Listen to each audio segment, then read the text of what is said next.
So I'm going to turn this over to Mr. Nelson.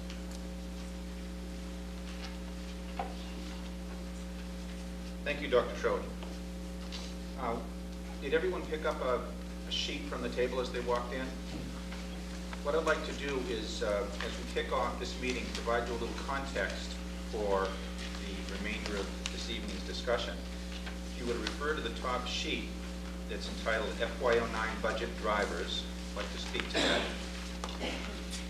The process by which the school department creates its budget is a lengthy one. On an annual basis, we generally begin preparing for the following school year just about the time the previous school year begins. So this year, in the month of October, we began formulating next school year's budget. Next school year, for the purposes of discussion, is fiscal year 2009, or FY 209. So, on the sheet in front of you, you can see what this year's budget is.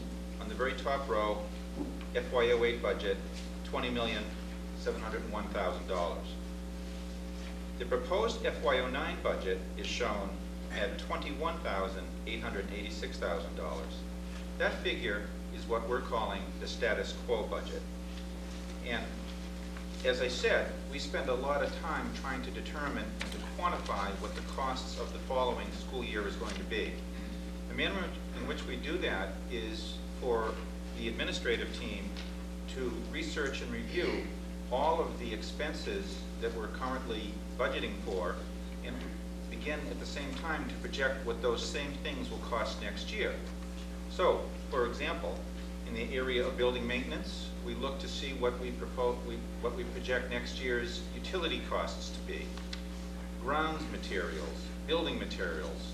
We look at what we're spending this year, what we spent last year, and project that 1 year ahead. The same thing happens in all the school buildings, all 5 school buildings. The principals are involved with making determinations for what it would cost to do the same thing this year, next year. The same thing happens in our special education area, whereby we take a very detailed analysis under the leadership of Christine Danjou to determine what the cost will be to provide services to each and every student who requires services. Same thing happens in technology and all across the board. We do the same thing with salaries, of course, because we generally know, particularly this year in the case of teachers, we know what next year's collective bargaining contract is going to be because we've signed and settled that. So we're able to pretty much to a very exact figure determine what next year's costs will be. So the development of the status quo budget is a careful, detailed analysis. So that's a little bit of a description of how we do it. Now let's continue down the page. The increase in dollars is $1,185,000, which constitutes a 5.73% increase. Well, that's a fairly large increase when you're talking about not even doing anything different. Once again, remember, the status quo budget for us is to replicate this year's services next year. In the status quo budget, there are no new personnel, there are no new programs. Merely, it is a continuation of the level of services that we're currently experiencing. The status quo budget, for example, continues Wednesday off on a K through 8 basis. Once again, status quo means the same as this year. So that's a little discouraging. Before you're even able to do many of the things you want to do, you're already at a 5.7% increase. Now let's look at where that 5.7% comes from. In that box entitled Budget Drivers is a description of where that comes from. The primary contributor to the increase for next year are step and scale increases for current employees. Even though our plans are not to hire any additional employees within the status quo scenario, we do know what it will cost to provide contract increases to that group. By the way, our employees constitute 82% of our total budget, so the vast majority of our resources go there. As you look across that table, you can see that 78% of the annual increase is devoted to step and scale increases for current employees. The salary structures that North Reading Public Schools has in place for all of our employees is very standard. As we approach all of our collective bargaining for all of our contract negotiations with all of our employee groups, we very carefully survey our surrounding and contiguous towns so that we know that our salary scales are similar to those around us, and I can assure you they are. The second row under budget drivers is special education. As I noted earlier, we very carefully this fall quantified and analyzed the cost of providing special education services to our students. We do know of some increases in our student population in that area, and that is the second major contributor to the status quo budget. As you can see, 28% of the increase is explained by special education. And when I say special education, I'm referring to both tuition, services, and transportation. The remaining contributors to the budget driver situation are really negligible. Through some aggressive efforts, in energy conservation, our heat and utilities are forecast to be nominal next year, less than 1% of the increase, which is really, I think, a testimony to much of the work we do to keep those costs down. And the other contributors, including expense budgets for the schools, things of that nature, they don't even show up here. So we, in effect here, have two major contributors to our increases each year. Some might call that a structural problem, because before we even do anything, we have these two items to really have to pay for. But it is what it is. So you can now also see at the bottom of that sheet a graphical interpretation of what I've just said. So we thought it helpful to provide you a little bit of a foundation and a context for what the status quo budget constitutes, so that we can move forward and get into more detail. Thank you, Mr. Nelson. I thought it's important to lay the foundation for why we're proposing a budget that is over $1 million more and is just a status quo budget. It's very difficult to sometimes put your hands around that, to really understand what is driving the budget, what effort are we taking in terms of controlling the budget. However, in my judgment, as we compare ourselves to other school districts, when you see where North Reading falls on a list of per pupil expenditures, and you see that it is 13th, at least in FY06, 13th from the bottom of all cities and towns, I think it puts that whole budget process into perspective and really addresses the question: is the school department being efficient and making good use of the money that it has? We have very limited resources, and I believe that we're making the best use of the resources that we have. I would like to take a few minutes to go over the two budgets, which are found on the second page of the handout.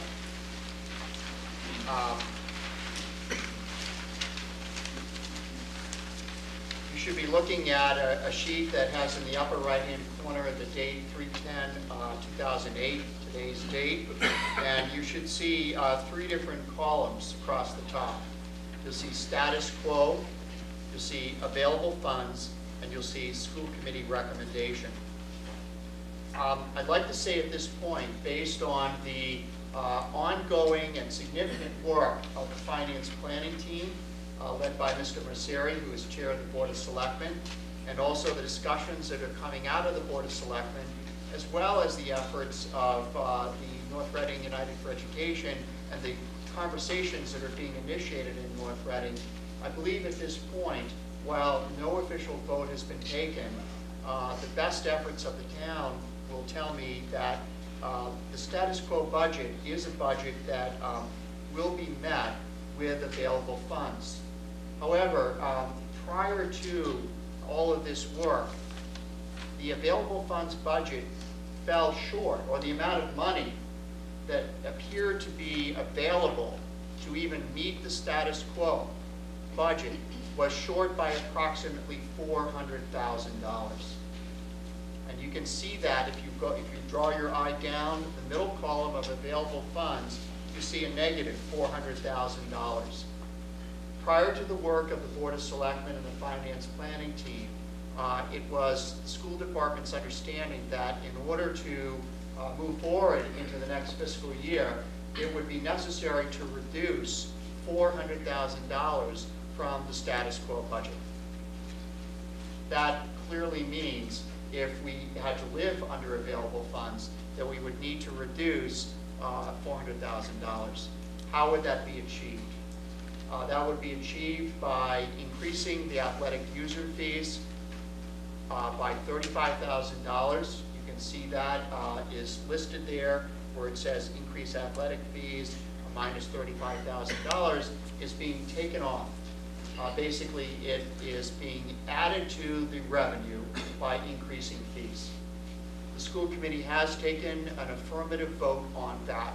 So we will be moving forward next year with an increase in athletic user fees that are currently this year set at $300 for the first sport, $100 for the second sport, and $100 for the third sport.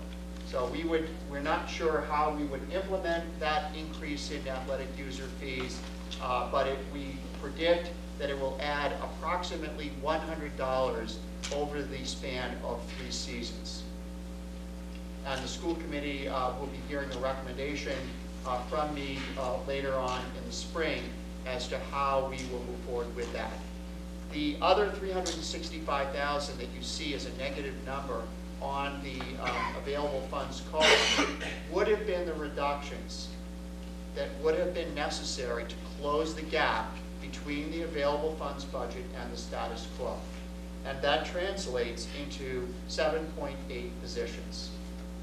A further reduction from the current level of staffing, which can be further broken down if you look at Note 2, would have meant a reduction of 6.5 teachers, 1 custodian, part of a secretary, and the reduction of the assistant principal here at the middle school by 10% of his time, or that position's time.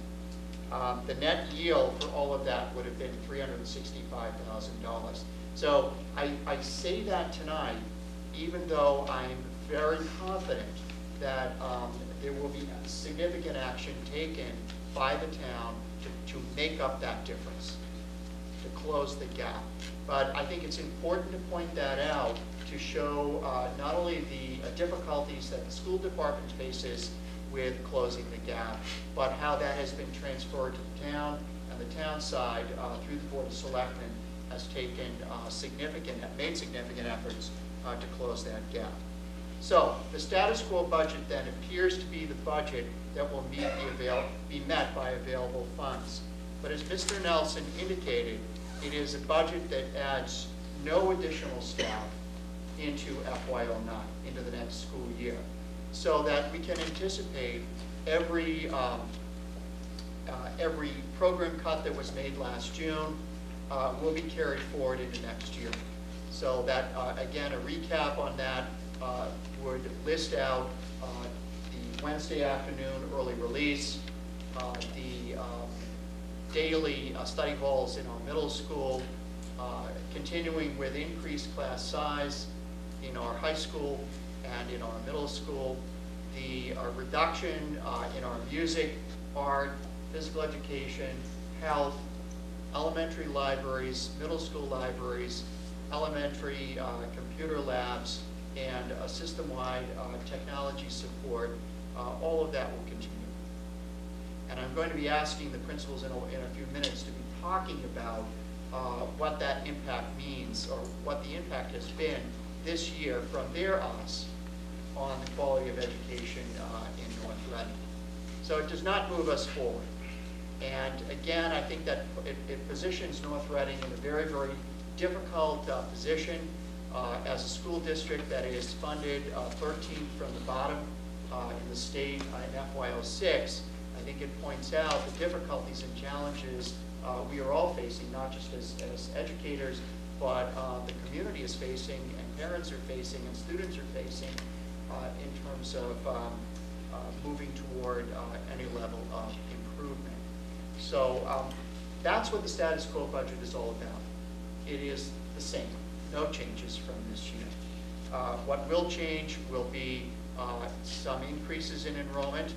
I am very concerned about the impact of the new housing residences that are being constructed on Route 62, and what will that mean not only for this September, but in over the next several years that becomes fully occupied.